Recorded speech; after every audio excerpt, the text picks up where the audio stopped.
May tanong ka ba o problemang legal? Huwag ka nang mag-alala, pagkat may pala. Ano po ang mga karapatan ng mga kababaihan laban sa sexual na pang-aabuso sa kanilang trabaho? Isa sa mga mahalagang pulisiya ng ating Estado ay ang pagkilala at pagpapahalaga sa gampanin ng mga kababaihan sa hanay ng mga manggagawa o empleyado sa ating lipunan. Marami na ang mga batas na nagawa para mabigyan ng proteksyon ang ating mga kababaihan.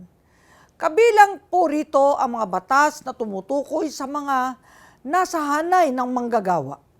Isa sa mga pangunahing batas na ito ay ang Republic Act Number 11313 o mas kilala bilang Safe Spaces Act, na muling nagpapatibay sa pulisiya ng Estado na mabigyan ng proteksyon ang mga kababaihang nasa hanay ng manggagawa. Ayon po sa Section 17 ng nasabing batas, ang mga employers o ibang taong may authority, influence, or moral ascendancy sa isang lugar ng trabaho ay may obligasyong pigilan, hadlangan o parusahan ang pagsasagawa ng anumang uri ng gender-based sexual harassment sa lugar ng trabaho.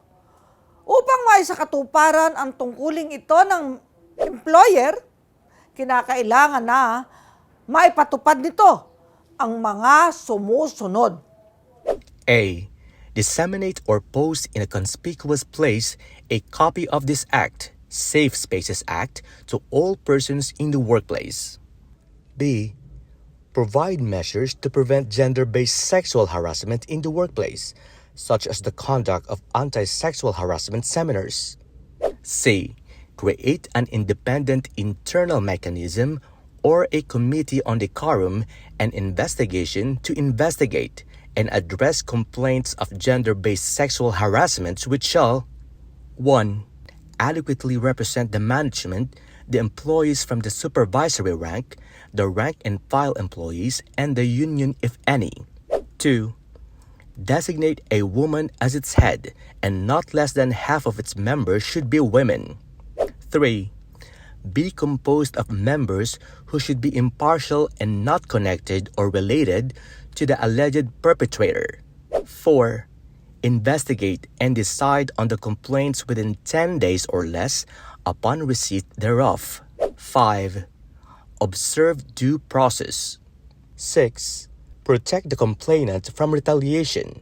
And 7. Guarantee confidentiality to the greatest extent possible. D. Provide and disseminate, in consultation with all persons in the workplace, a code of conduct or workplace policy which shall 1. Expressly reiterate the prohibition on gender-based sexual harassment. 2. Describe the procedures of the internal mechanism created under Section 17C of this Act. And 3. Set administrative penalties.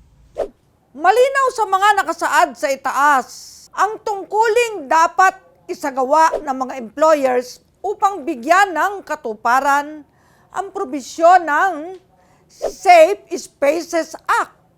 Maliban sa mga employers o amo, ang mga kapwa empleyado ay may mga tungkulin din, katulad ng mga sumusunod. Section 18. Duties of employees and co-workers. Employees and co-workers shall have the duty to A. Refrain from committing acts of gender-based sexual harassment. B. Discourage the conduct of gender-based sexual harassment in the workplace. C. Provide emotional or social support to fellow employees, co-workers, colleagues, or peers who are victims of gender-based sexual harassment. And D. Report acts of gender-based sexual harassment witnessed in the workplace.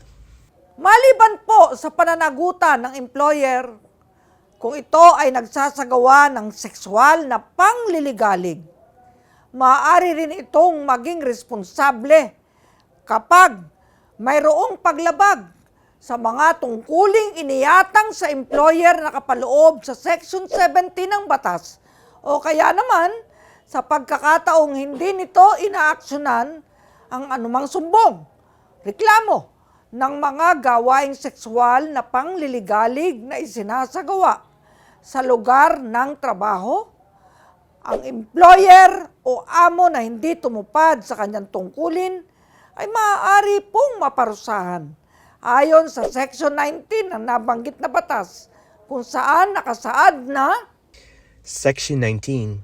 Liability of employers. In addition to liabilities for committing acts of gender-based sexual harassment, employers may also be held responsible for A.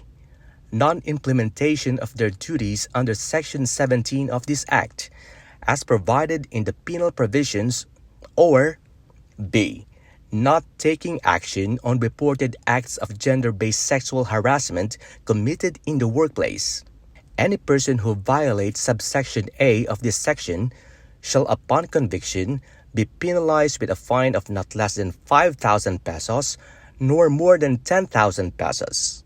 Any person who violates subsection B of this section shall, upon conviction, be penalized with a fine of not less than 10,000 pesos nor more than 15,000 pesos. Yun pala! At ito po ang ating hashtag Palanos.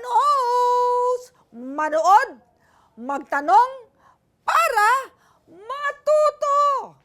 Persida Acostas, Legal Advice.